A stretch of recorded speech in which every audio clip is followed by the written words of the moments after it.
Are you a high-performing parent, entrepreneur, or high achiever in pursuit of excellence? Welcome to The Nexus Podcast, a podcast custom tailored for families like ours, driven, affluent, and eager to lead extraordinary lives. From rockstar stay-at-home moms to high-producing CEOs, we choose to model success for everyone we are surrounded by. We prioritize health over sickness, embrace a vitalistic lifestyle, and seek to tap into the limitless potential that God has bestowed upon us. I'm Dr. Daniel Kimbley, your host, and on this podcast, we'll uncover the secrets to living a fulfilling and abundant life, where you and your loved ones can thrive physically, mentally, and spiritually. Together, we'll forge a path to greatness and unleash your God-given capabilities. Get ready to say yes to a life of true prosperity and well-being. This is The Nexus Podcast. What is up, you guys? Welcome back to another episode of the podcast. And what I want to talk about today is probably my most favorite thing to talk about. And this may be the most exciting, uplifting, educating podcast that I have ever shared in the course of podcasts. At least I hope that is what I get to you. And there's so many places that I can always take the concepts and the topics that we talk about in the podcast. But one of the things that came up for me this week, I was actually just walking, is this thought of so many people ask the question of why do you see kids and why do you see adults and why does this work for behavioral issues, but it also works for pain, and how does this work for digestion, but it also works for, whatever the issue is that someone's having. And the question really becomes, how does chiropractic care work? Why does it matter? Why am I so passionate about it? And the passion comes from one place, and it's that what I have learned over the course of my life, the last 15 years plus, is that I believe in my heart and soul that every single person, yes, you listening, yes, your kids, was designed to be successful. And now we all define success differently, but what I'm talking about is this idea that we were all meant to be healthy. We were all meant to be healing. We were all meant to do the things that we love to do and be able to enjoy life full out and be able to celebrate life and not feel like this place of desperation and this place of anxiety and this pit of hopelessness and all the things that I see these families struggle and suffer with on a day-to-day basis inside of our office. And what I want to share with you is why and how people get to that place, and then what we can do specifically to get them out. And it all has to do with the brain. And so anybody sitting listening, the first thing you have to agree with me on is that every single one of us were designed to be healthy. We were designed to be successful. Bottom line, hands down, period. That's the way it is. God didn't create anyone to be oh, you're going to be super sick. You're going to be super wealthy. You're not going to be super wealthy. We're all designed the same, right? We all have the exact same tools. We all have the exact same hardware, but through a series of things that happen to us inside of our lives, that can change how our brains are functioning, which is what we're working with when we give chiropractic care inside of our office. This is not the point is to talk about chiropractic care. What I want to talk about you is I want to talk about you and I want to talk about success. And so the question then becomes well, how, Dr. Daniel, could you possibly say that every single person is meant to be successful? Well, if we go back to when I was learning to become a high school English teacher, which some of you know that story, some of you don't, I think the most important thing that I could possibly share with you is that I learned about this thing called a hidden curriculum.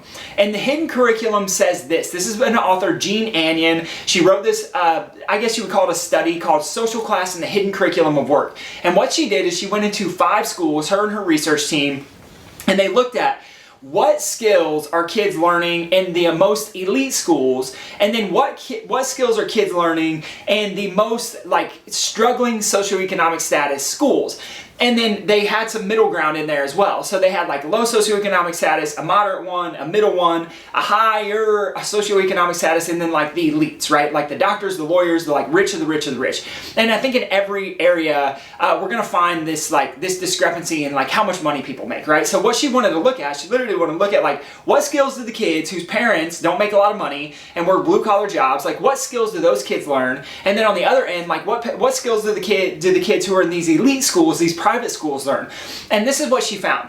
She found that in the schools where parents were the lowest socioeconomic status, meaning that their parents made the least amount of money, those kids were taught skills that were very strict memorization. It was follow the rules, fall in line, there's one right answer, there's one wrong answer, and that is it. And then in each school, she found a little bit different skills that were taught. And when we get to the elite school, what she found is that there was lots of critical thinking. There was lots of collaboration. There weren't right and wrong answers. There wasn't just one way to do something. And so she started to create this hypothesis that said, wait a second. kids are successful socioeconomically, meaning how much money they make, based on the skills that they are taught in school. And so this is a super interesting study, and it opened my eyes, and this is actually what made me want to become an English teacher, is because I realized that I was a victim of the low socioeconomic status school. I was a victim of thinking that being the assistant manager at the oil change place that I worked at was like, that was the pinnacle. That was going to be it. I was going to have a 401k, I was going to have a key, and I was going to be set for the rest of my life. And like, there's nothing wrong with that if that's what someone strives for, but like, I didn't know there was more because I just wanted to fall in line and follow the directions just like I was taught in school.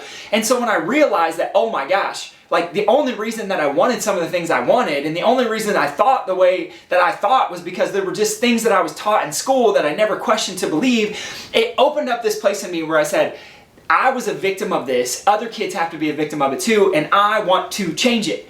Like, this is why I get so fired up about the brain and chiropractic care and learning, and this is why I'm bringing it to you today, is because I wanted to change it. Like, I hope that me sharing a little bit of this can allow you to change your kids' structure in life. I hope that it can set you up so you set your kiddos up for the best success possible when maybe you feel like you're stuck in certain ways, because I was there. Like, I literally lived this stuff. So I read this study, Jean Annion's Social Class, Hidden Curriculum of Work, and she makes this hypothesis. She literally says that kids in low socioeconomic status schools are prepared for jobs that are low socioeconomic status jobs, meaning that there's a glass ceiling, meaning that whatever skills kids have, that's the level that they're going to rise to, and it's very, very difficult to rise above that. I'll talk about why that's the case here in a second. Then there's this other researcher named Claude Steele. He has a bunch of amazing studies about school, but the one that stands out to me the most is that what he did is he took kids, he put them in a classroom, he had them take a test. They take the test, and then they get a score on it. Then he took that same group of kids, and he stapled their picture to the test when they took the test, and when they submitted it, their picture was stapled to the test. So implied in this is that because the students knew who was grading their paper, or knew that the person grading their papers knew what they actually looked like, some of the students performed less than, based on what the kiddos felt how they were going to be judged. So the point of this, the point of sharing these, and there's so many other studies, but the point of this and point of sharing these studies is to tell you definitively that every single one of us has the exact same brain. We have the same potential to be successful. It's a set of skills and it's a set of beliefs that we hold that keep us from being successful, or ultimately living out the life that we want, the life that we dream of, the life that we dream of for our kids. And it's nothing more than a set of skills. So I have some other research. I wanted to share some resources with you, but this book right here, How Children Succeed by Paul Tough. So what Paul Tough found is he took some research that other people had been doing, and he looked at, okay, how do kids in low socioeconomic status, like what do their brain scans look like? And what he found is that their brain scans literally look different on an MRI. So again, we're taking kids who, low socioeconomic status, had a lot of stress when they were kids. Stress is the key in the book, but I won't get too much into the details of it. So what he found is that those kids who had more stress when they were younger in life had lower levels of success, and their brain showed it. Their frontal cortex was weaker or turned off more so than kids who were more successful and who had less stress inside of their lives when they were younger. And so this whole interesting thing starts to open up where we start looking at, okay, how does the brain learn? We know that the brain learns through a set of skills that people are taught. We know that success is nothing more than a set of skills that people have or do not have. And that if we can retrain the brain, if we can change those skills, if we can teach new set of skills, then every single one of us has the exact same potential to be successful, period. And then comes in this guy, Daniel Coyle, who wrote this book called The Talent Code. And in The Talent Code, he literally says, he talks about the brain and he talks about myelin. So basically the brain creates pathways based on what's happening to it to make things either happen faster or slower. And so myelin is like this insulation that allows our nerves to conduct more quickly. And this is what he found. He says, the thicker the myelin gets, the better it insulates and the faster and more accurate our movements and thoughts become. Key is thoughts in this. So if we're training kids to myelinate pathways, who have negative thought patterns, who have negative skill sets, like those are going to be myelinated. And this is what Paul Tough found in his book when he talks about this, is that literally the brains of kids who have lots of stress when they are younger literally fire differently than the brains of kids who do not. And again, this has to do with stress and solely stress. So here's the most interesting piece of it, is that when we take all of this data, when we take all of this research, when we take all of what we know about the brain and how the brain learns and how people become successful, there's one truth. And the truth is that every single person was designed to have the same level of success. Meaning that the good news for you and the good news for your kids and the good news for your family members, regardless of what stage of life you're in, is that you right now today can start to make conscious decisions that will move you closer to being of the status that you want to be at if you're not happy where you're at. So maybe this means quitting a job. Maybe this means letting go of a relationship. Maybe this means picking up for a book for the first time and doing something that you otherwise wouldn't have done. Because now you have a responsibility, because you know you are a victim to your circumstances, but it can be changed. And that's the whole point of Paul Tuff's book, The Talent Code. Literally, the subtitle of it is Greatness Isn't Born, It's Grown. Here's how. It's how because of how the brain is trained. And so constantly we know about neuroplasticity. We know that the brain can constantly be retrained. We know that the brain can constantly create new connections. And it gets more difficult older in life. So the question when we have people sit in our office and they say, Dr. Daniel, why do you guys see so many kids? This is why we see so many kids. Because I am tired of seeing kids be told that they're a label of autistic or ADHD or they have this disability or they need speech therapy. Like that stuff's fine. They don't need any of that stuff. Like the reality is that every single one of us is designed to be successful. And based on what stresses we have inside of our lives at younger ages, that sets us up for success. And if we want to talk about success, the way I would define success would be like this, is how many divorces have you had? How much money do you make? What's your physical health look like? What's your mental capacity look like? What do your relationships look like?